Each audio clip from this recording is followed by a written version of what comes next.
Mind chattering, a term which we usually don't discuss in our homes, but today's harsh reality is that every home has at least one person suffering from this.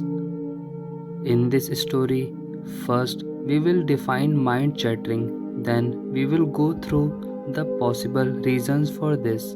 Then we will see a Buddha story related to this and what solution Gautam Buddha has given to us to handle this mind chattering. And also, if you really like this content and our effort, then consider to hit the subscribe button and share this with your close ones. In simple words, mind chattering is continuous running of thoughts in your mind.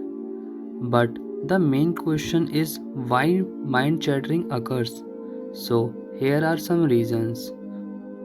First, not having quality of sleep, thus releasing our stress hormones cortisol. This further increase our heart rate and destabilize our immune system. Second, focusing on multiple things at a time.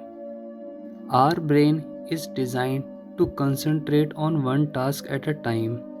Now, due to the added pressure of switching from one task to another, the brain takes more time to do the task. This creates excess pressure on brain. Third, living more in past or future rather than living in present. Due to this, we got trapped into vicious cycle of overthinking. This reduced our action taking capacity. Fourth, unhealthy relationship with your close ones. This creates unfriendly and toxic environment, thus hamper our productivity level, which further create stress. Fifth, inability to accept things as they are. Not having control over things can make you feel sad, angry, frustrated, or anxious. According to WHO, every fourth person in today's world is suffering from mental issues like mind chattering or stress. Is this data doesn't shock you? That we live in a world where give more importance to physical aspect rather than mental. Is this situation is not an alarming one? Now, what is the solution for this? So, let's learn from this Buddha story that how to stop mind chattering. In the earlier days, Buddha was traveling on foot from town to town with some of his disciples. One day, soon after passing a lake, Buddha and his disciples stopped for a rest. He told one of his disciples, I am thirsty, please get me some water from that lake. When the disciple walked up to the lake, he saw a bull cart begin crossing the lake from the edge. The water became cloudy, and the disciple did not think this was fit for the Buddha to drink. He walked back to Buddha and said, the water is very muddy and is not fit to drink. Buddha then said to his disciples, let us rest a little by this tree. After some time had passed, Buddha told the same disciple again to get him some water from the lake. The disciple returned to lake, but the water is still muddy. He marched back to Buddha. He was received with the same calm and waited for a while. Buddha told him to go to lake yet again. The disciple knew that Buddha had in mind as he found the whole exercise a bit odd.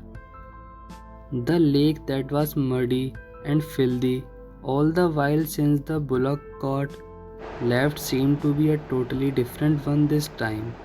A clean, clear lake with not a hint of brown. The mud nicely settled into a bed of sediment. It required no skill to fill his pot of crystal clear water for Buddha.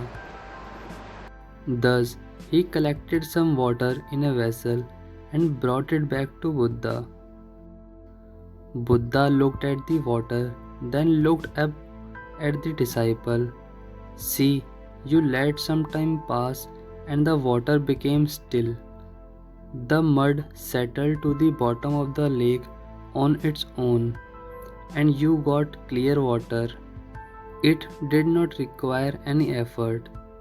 In the same way, when any thought disturb you, let it be. Take time. After some time, it will go on their own. What we can learn from this story? So, friends, it is not always necessary to fight with your thoughts or anyone, because when you fight with anyone, be it your thought or person, it does not end fight, but it exaggerates the situation and make it worse. That is the reason why we got trapped into vicious cycle of overthinking, which results into mind chattering. So be patient, take some time, deep breath for 2 minutes. It will handle the situation very well. We can also take an example here. Suppose a friend becomes frustrated and annoyed with you even though you haven't done anything. Then, should you not understand that your friend has had a bad day? Be patient and just let it be. Give it a little time and your friend will come around. Let the water be and the mud will settle down on its own.